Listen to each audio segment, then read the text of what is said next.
Welcome, Bowfreeks. It's Derek and Tiffany, and this is the Sunday Sitdown. Today, on the Sunday Sitdown, it's May 13th, 2018. We want to talk about how we got started and what we're doing. Hog hunting is a way of life for us. It's a way we put meat on our table, get outside and experience the outdoors. It's not easy, but it can be rewarding. That's JoJo, by the way, sneezing. And I would encourage anybody to go out and try this for yourself. There's a lot of guys on YouTube that'll show you how to do it. That's kind of how we got into it ourselves. If you go to any grocery store today in America and look at the pricing of meat, it's borderline outrageous. We live in Texas, East Texas, and the amount of hogs that we have here is unreal. It's a travesty to think that there's so many hunters out there that shoot pigs just to let them go and die somewhere. Yeah, it's a waste. The amount of meat that's on a wild hog could easily be 30 to 40 pounds. The quality of meat in a wild hog is really good.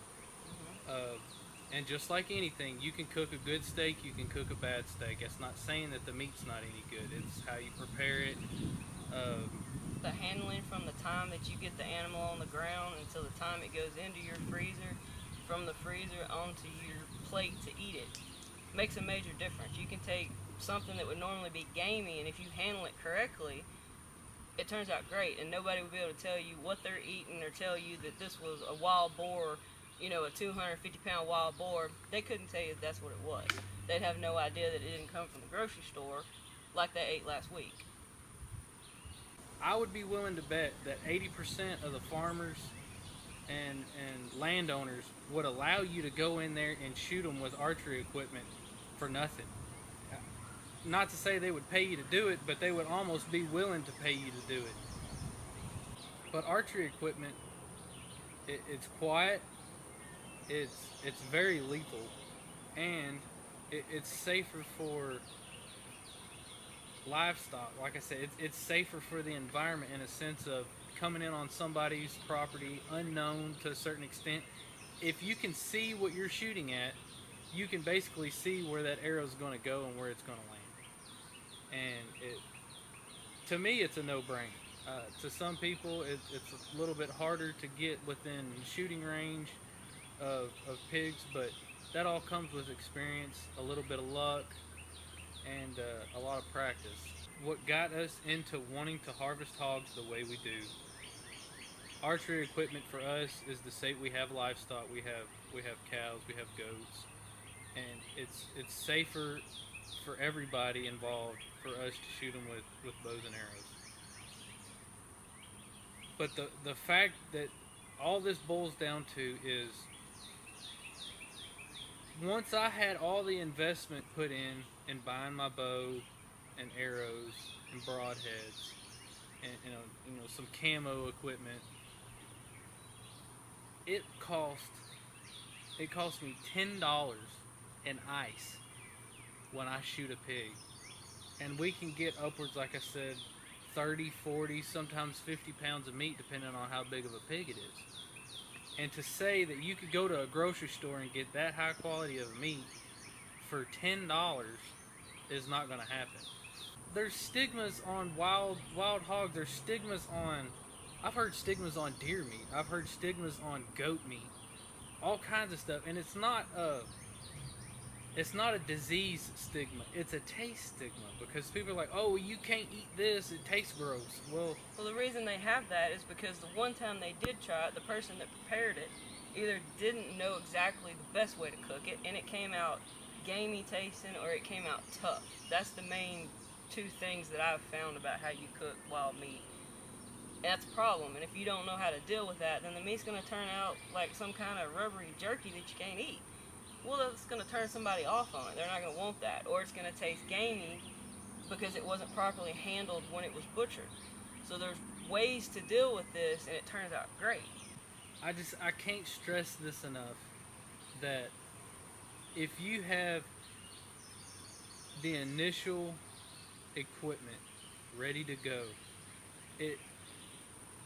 it's a no-brainer. If you have family members, if you have co-workers, if you know somebody that has a decent size of property that has hogs, I would be willing to bet, if you know somebody that has at least 100 or more acres in Texas, there is a very, very good chance that there's going to be hogs on that place.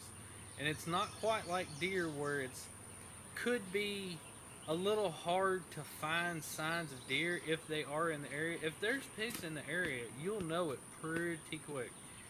And the sheer numbers that they multiply in is really staggering, considering that one sow could have at least two, maybe 3 litters of pigs a year. I think it's 3, because I want to say they're every so many months. I think they can have 3 a year, but and they can have anywhere from 4 or 5 piglets to 8 or 15 9. piglets. I mean, it just depends, but the sheer numbers of them that can multiply in a 3, 4, 5, 6 month period really is a renewable food source. If you don't go in and just absolutely annihilate a pig population, then you could eat on wild hogs for now on. I mean, if they're in the area and you don't push them out of an area. And that brings me to another thing about archery hunting. When we first started this, the main reason why we wanted to get rid of pigs was because we have cows and we have hay pastures. In the right time of the year, a group of pigs, it could be as little as 10 pigs could come in and wipe out overnight a hay field in 3 days tops. I mean, just annihilate. And that's money that you're going to have to spend to buy hay for your cows for the winter. Well, our main deal was, hey, we got to get rid of these pigs. So what did we end up doing? We ended up doing the typical route of what you see everybody else doing. We trapped them. We tried to hunt them with guns. And things we ran into was, well, there is all this meat here. Well, why not save even more money by, let's harvest the meat off of these pigs. We don't have to buy meat from the grocery store. We're saving money that way. If we trap pigs, 9 out of 10 times you're not going to trap one pig. Majority of the time you're going to trap. We've caught 11. We have a very small trap, and we caught 11 one day, and then 10 or 11 in the next couple of days. That's a lot of pigs to deal with. At one time. At one time. And to butcher a pig, just like butchering it, it takes time, effort. To do it right.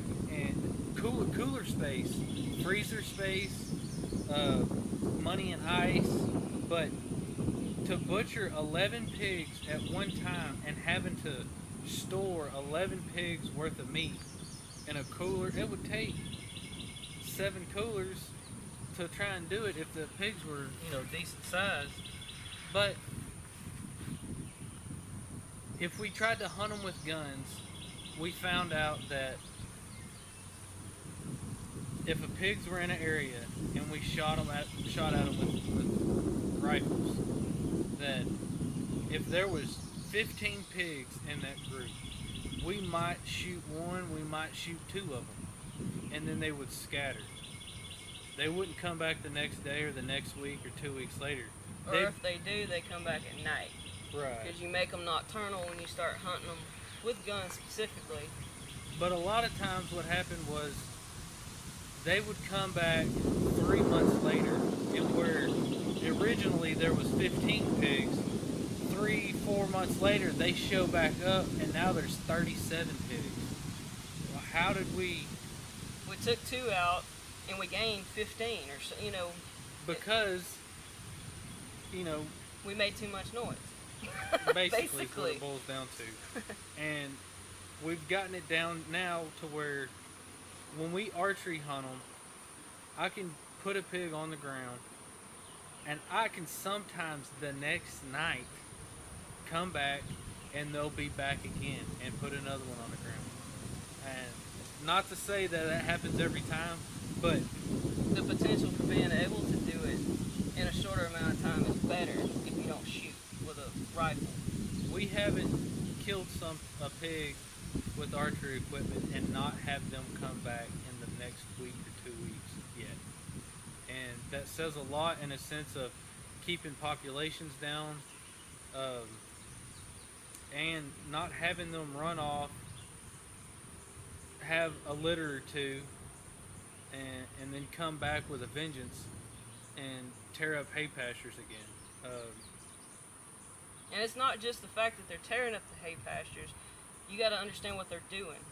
They root because they're literally eating the roots of the grass.